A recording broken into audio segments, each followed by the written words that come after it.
welcome to this edition of the Reel Geeks B-Roll, where now there are normally two things we never do on this show.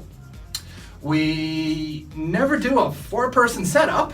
That's not entirely true. We have done four-person setup. We never willingly do a four-person setup. What'd you say over there? I couldn't hear you. And we normally never record for things other than reviews because we like to at least pretend that we have lives. And then news broke this week that Sony has potentially decided to pull Spider-Man from the MCU because negotiations between Sony and Disney broke down. And if I may quote Bill Duke from Menace to Society, Sony, you know you fucked up, don't you? You know you fucked up, right? You done fucked up, you know that, don't you? Now, I think obviously we can see which side of this whole thing I'm on. Spider-Man side. But I swear we actually are going to be objective here because personally, as much as right now I am very much with Disney, that could easily change like tomorrow. I mean, it probably won't, but yeah, it could. No, yeah, it probably won't. But like, if it came out that Disney had done something particularly underhanded during negotiations or what have you, then yeah, I would switch sides. But for now, Okay, so for those that aren't quite in the know or up to date, or we should probably do a little quick bit recap. of Oh, a history of how we got into this mess. Now, yeah, I was just going to say that's actually exactly where we're going to start, especially since in terms of the Spider-Man film rights in general, Yeah. you're going to need a roadmap that we don't have the budget for. Quick summary, though, is that in 1985, Marvel sold off the film rights. Yeah. For very cheap. For very cheap. Great. And then for about 4 years, it bounced around between a bunch of different people until it finally landed with Columbia Pictures in 1989. Okay, that's thank you. Who, as a studio, eventually got bought out by Sony. So Sony had the rights. okay, but why did Marvel sell off the rights to Superman or to Spider-Man in the first place? Because they were broke and they needed Yeah, it. They were, did this with a Oh, bunch back in of the their day. yeah, way back in the Oh day. yeah, This we're was a gonna bunch we're of gonna properties we're that gonna they get sold there. off. Basically, Avi Arad, and remember the name because that's going to come up again later. At the time was, if I remember right, I believe the president of Marvel Comics. I could be wrong at the title, but basically he was the head honcho, and with Marvel going bankrupt, I think what it was Spider-Man's film rights were with Canon Films, and then Canon went boom before we could get Spider-Man or Masters of the Universe 2. Pun intended. So the rights bounced around a bit, and then, like you said, they ended up with Columbia Pictures. And it was in the 90s that Columbia Pictures was bought out by Sony. And then eventually, late 90s, development started moving at Sony for a Spider-Man film, which then we ultimately got in 2002. Yeah. And we got our Sam Raimi trilogy. And then basically, there would have been a fourth film in that series had the studio not tried to meddle too much with the creative process therein, and Sam Raimi was out. And so the studio was like, okay, well, we're going to keep going with this. And thus we got the Amazing Spider-Man films, which were not so amazing. Nope. So that's Andrew Garfield. Yeah. Correct. Okay. And ultimately, the Amazing Spider-Man movies played more as a trying to retain rights situation and less of actually trying to be interesting and creative with the process of making these films. Essentially the Amazing Spider-Man films were the equivalent of every Fantastic Four film ever made. Oh, they're nowhere near the Roger Corman one. And then after that, 2015 comes along and we learn that Sony has been in negotiations with Marvel Studios to bring Spider-Man into the MCU. Again, thank you, North Korea. And essentially, what this came down to initially was that Sony would loan the character out to Marvel Studios to use in one of their films, and then subsequently, Marvel Studios would produce a Spider-Man film set within the MCU. Under these circumstances, Sony would have majority returns of investments with the film that they would have, the Spider-Man film. While it was produced by Marvel Studios, it was being funded by Sony, and with the exception of 5% of the initial box office of said film. And actually, to be precise, 5% of the first day gross. Yeah. Which basically... Plus all the merchandising rights, which I was is about why to, I was they made about this to weird get to decision. that. Well, yeah, that's another thing, because the merchandising, which is something that Sony defenders often quote, it does need to be noted, and this is something that's conveniently ignored, Disney paid for those rights. Yes. They bought those rights for $175 million, plus a yearly royalty of about $30 million, which is tied to the success of the films. Yes. So basically, the better the films do, the less they have to pay. Yes.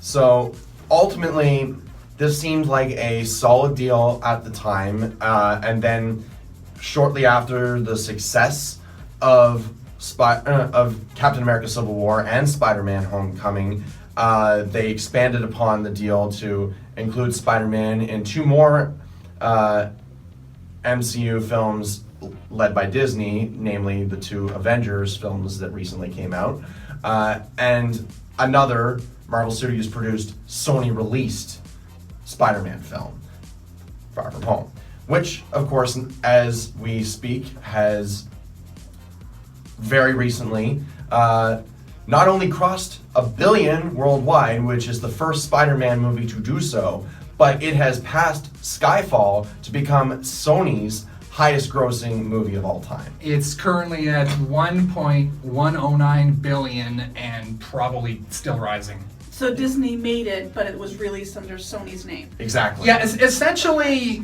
Disney and Marvel Studios did all the creative work, like a lot of the writing, casting, so forth. Like, that was completely under their control. With collaboration Yeah. with Sony creatives, but ultimately headed by Disney creatives and Marvel Studios And creatives. Sony did the grunt work, the financing, the promoting, which is why we got movie posters where Nick Fury's eye patch is on either eye, depending on which one you're looking at. Yeah. Yeah, basically the terrible Spider-Man Far From Home posters that were in the news not too long ago, that was Sony. That was a wonderful meme, though. It was truly That's a true. glorious moment Yeah. of just slap whatever images you want on it, have a little doodle that says Spider-Man misspelled. Sony Gold. Yeah. Classic. Yeah, the first trailer for Far From Home that was actually released earlier than it should have been, that was Sony. Because as I understood that, Marvel Studios wanted to put out like a couple of more Avengers Endgame trailers. Yes. And then start putting out stuff for Far From Home. Yes. Since, it kind of spoils Endgame. Yeah. A little bit, Just yeah. a little bit. So I'm assuming with the Nick Fury eye patch, they just took an image of him wearing it and accidentally flipped it, so Well, it would look better as opposed to Nick Fury wearing it on the wrong eye. It's not so much accidental. When you're designing a poster, you do make the intentional choices sometimes to flip things. Oh, no, I understand yeah, that, for- but for- I mean, for if the- a character has something that's always consistently on one side, you don't fucking flip it. Yeah, and that comes down to like commitment to the product. Sony, first of all, Sony overall is not an entertainment company. They're a technology company. The studio is just a company that they own. So they don't fully commit to film franchises or anything to start with. Yeah. Secondly, within the franchise or within the franchises and the studio itself, Marvel films aren't their only product. Marvel Studios makes Marvel films. They don't. There isn't some other movies like they don't go off and make Shakespeare films. It's kind of a similar situation to where Pixar, they only make Pixar movies. Exactly. Lucasfilm, while technically speaking have made other stuff other than Star Wars, they primarily decades ago. They primarily, well, they will be making another Indiana Jones, and there is plus Red Tails, I guess. Yeah, and there's talk of them doing another what was it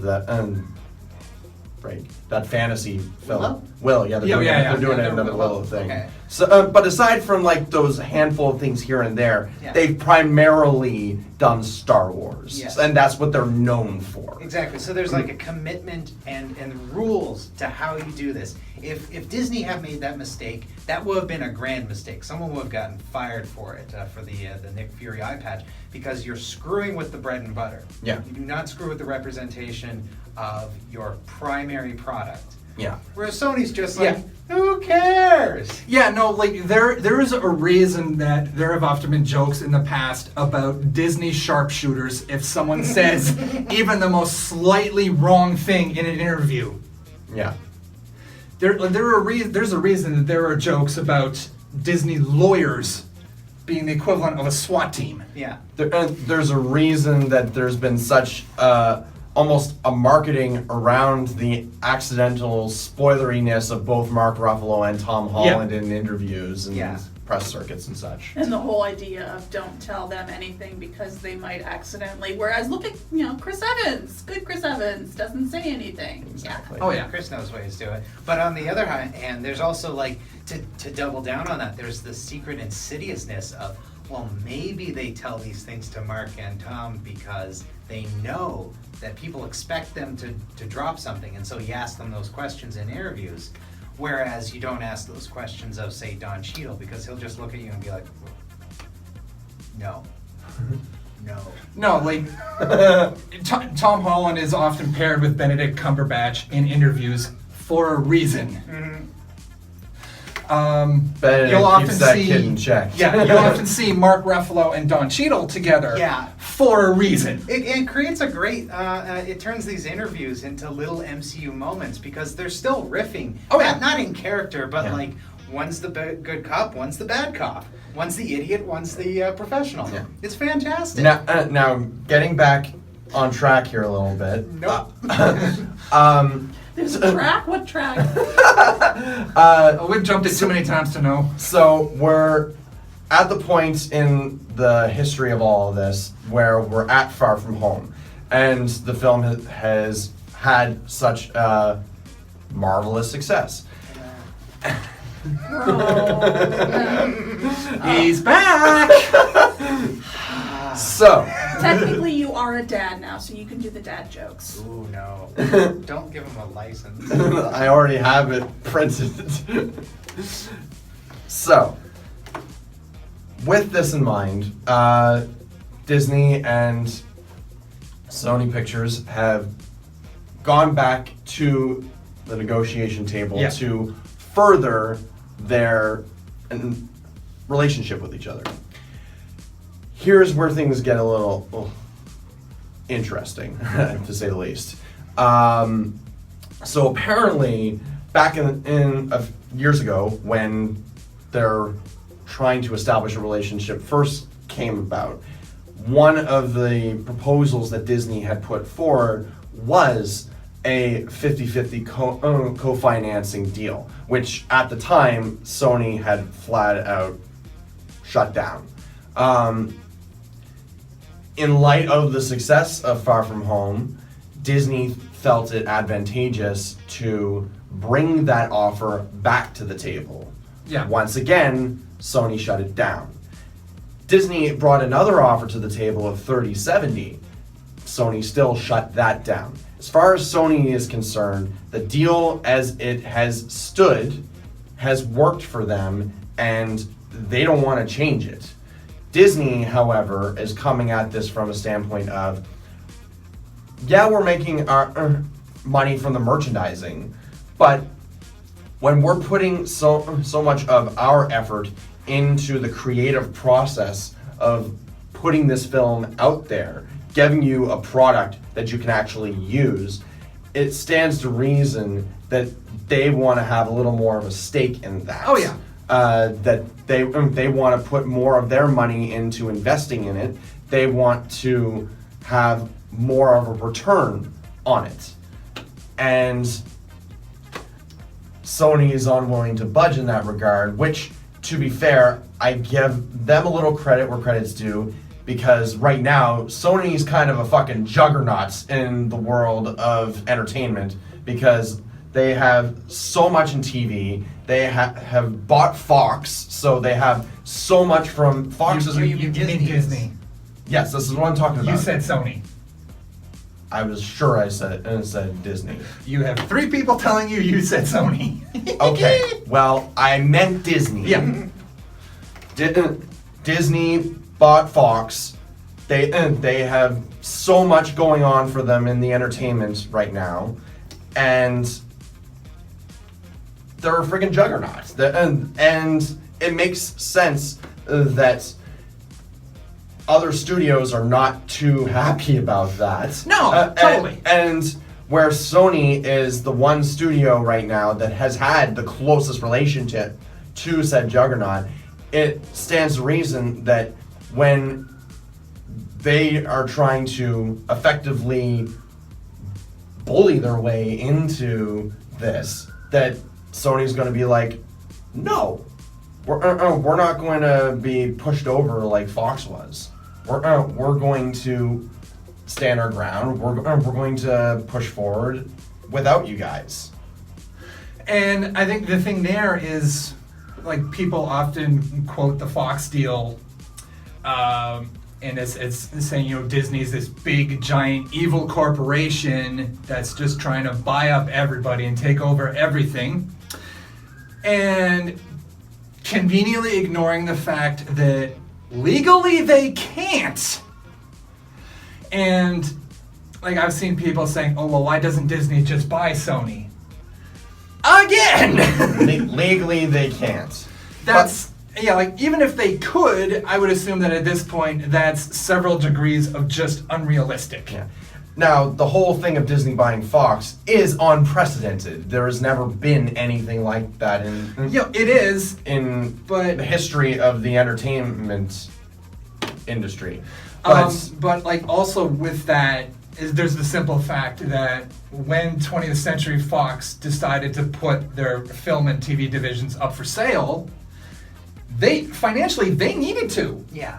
They basically didn't have a choice. And if I'm Disney and I know that I can buy this studio, get back these characters that I can use in probably the single biggest property I have, that's not evil. That's not bullying. That's opportunistic. Yeah, that's opportunity. That's business 101. It just makes sense for them to do it. Yeah, not to mention the fact that the original, the original 3 and the prequel 3 Star Wars films, while made by Lucasfilm, were distributed by 20th Century Fox. So now, in all capacity, Disney has Star Wars back effectively.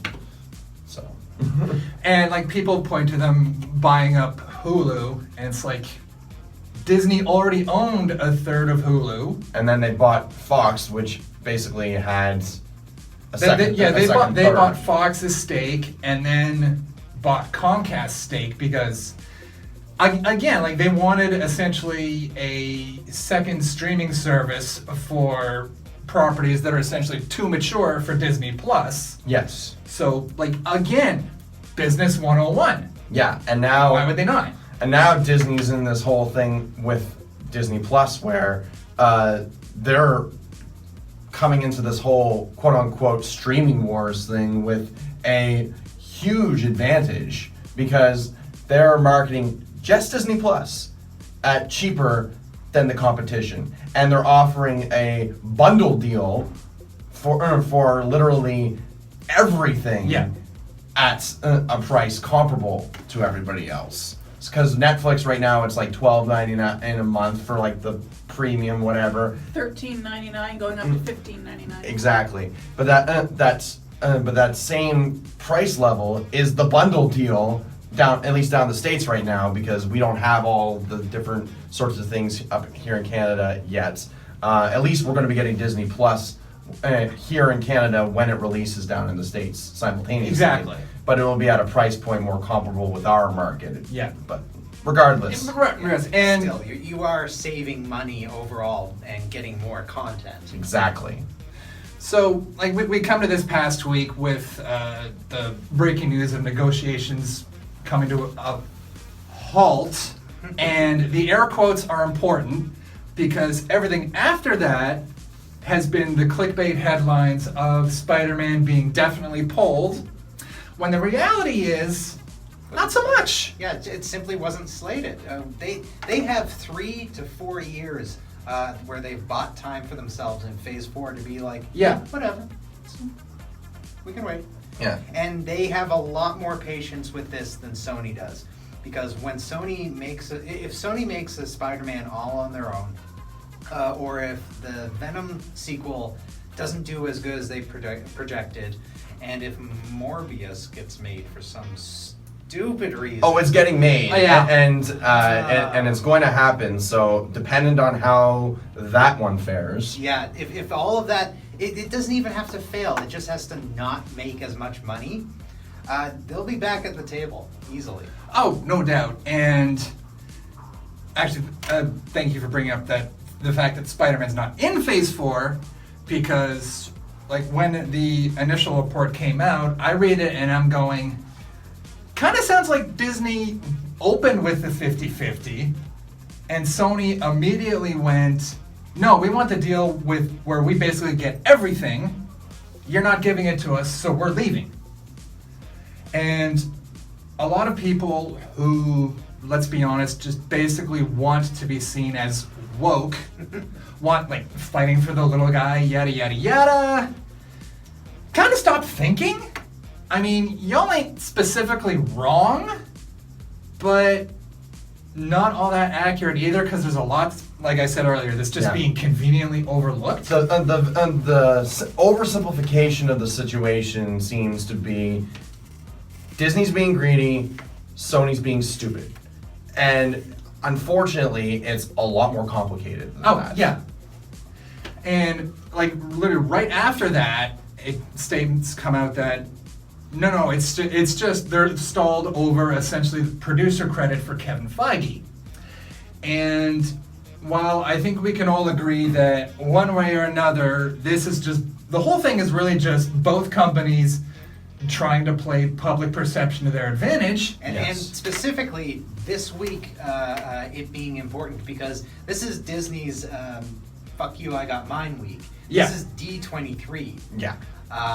Oh, you don't know? Okay, so every year, Disney has, because Disney owns so many properties that are like geek ephemera, they have their own Comic-Con just for Disney properties. And it's literally every Disney property.